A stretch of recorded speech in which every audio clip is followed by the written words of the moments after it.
they actually had it pretty good. They never had a taste of excess taxation, even with representation, because that's worse. And that's what we've got now. I mean, do you think for 1 minute that the Tea Parties, the original Tea Parties, they would have rebelled against the English if they thought that the Continental Congress was going to impose an income tax? There's no way.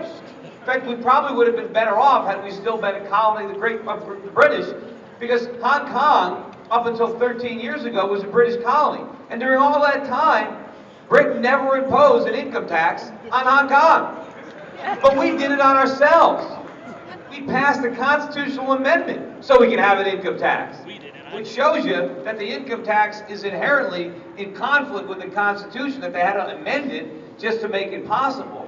But I think the good news is, if we brought it on ourselves, we can end it ourselves. But the bigger problem is, if we think we're paying high taxes now, wait a couple of years. They're going a lot higher. Look at what's happening to the size of government. The next fiscal year, the U.S. government is budgeting spending almost $4 trillion in 1 year. Now, that is more than twice what the government spent, more than twice what they spent 10 years ago when we elected George Bush.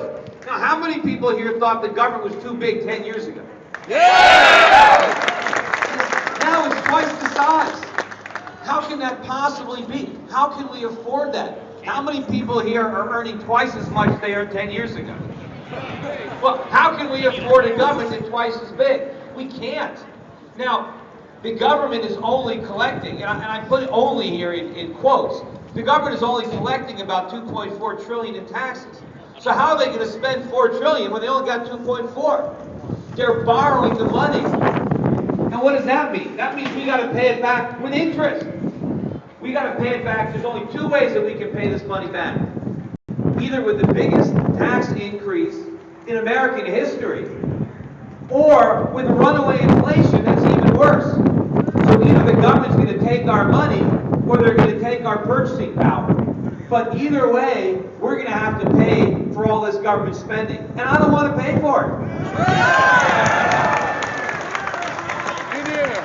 So if you want to stop it, if you really want to stop the spending, there's only one way to do it.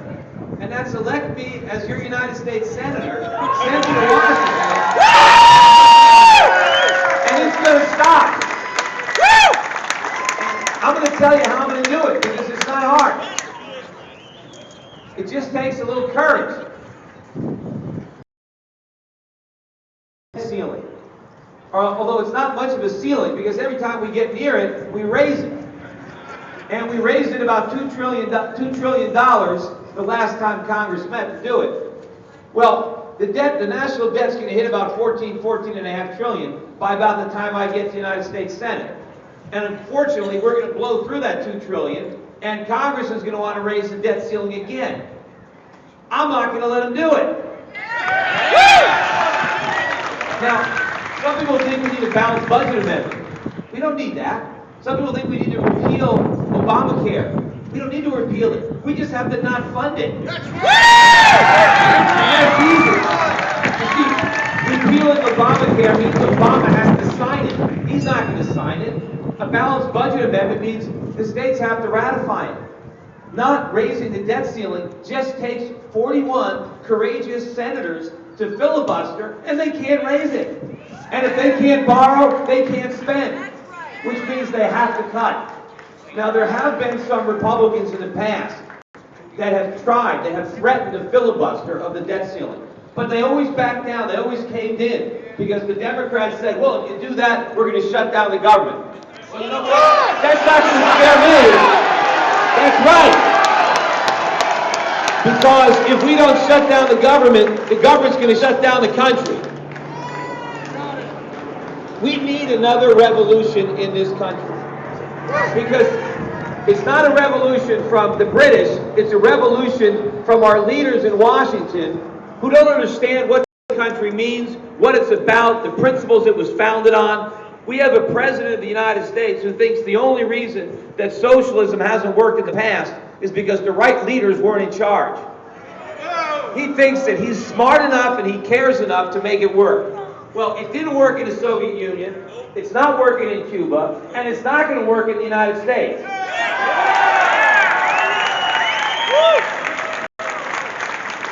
We don't have a lot of time. Time is running out to do the right thing. You know, I talk about the fact that I want to serve one term. I want to be a United States Senator for 6 years. Because you know what? That's all we got. We can't keep doing this for another 6 years and expect to have a viable country at the end of it. So, and this movement, I think, really can do something meaningful for this country by electing me in the United States Senate. The Tea Party needs a voice in Washington because it doesn't have one now. And if I'm in Washington, I will be that voice. I will try the other representatives that the time has come to put their own political careers aside, to stop doing what's expedient and do what's right, even if it's not popular. Everybody wants to talk about cutting taxes, but nobody wants to talk about cutting spending, because that's the only real way to do it. And spending is out of control, and it needs to stop. And we don't do it. People credit me for predicting the financial crisis, but believe me, it ain't over yet. It's just started. 2008 was the beginning. The real crisis, because I know everything, and I mean everything that the government has done, starting under the Bush administration and continuing under the Obama administration. All the bailouts, all the stimulus, all that's done is make the problem worse. Fundamentally worse shape now than it was before the crisis began. The economy is not recovering, it is getting sicker. Our politicians are looking and pointing at the GDP figures or pointing at consumer spending and saying, see, the economy is getting better because we're spending more borrowed money.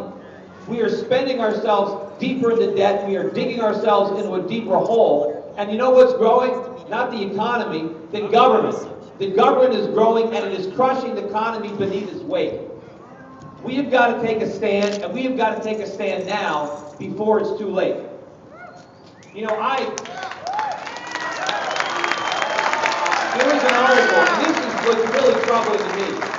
There was an article in the I think it was Business Week. It was just a few weeks ago. I had it up on my website. And they were interviewing top MBA students in our universities.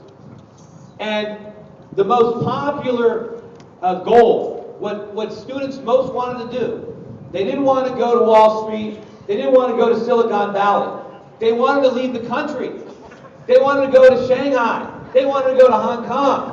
They wanted to go anywhere but here because they wanted opportunity.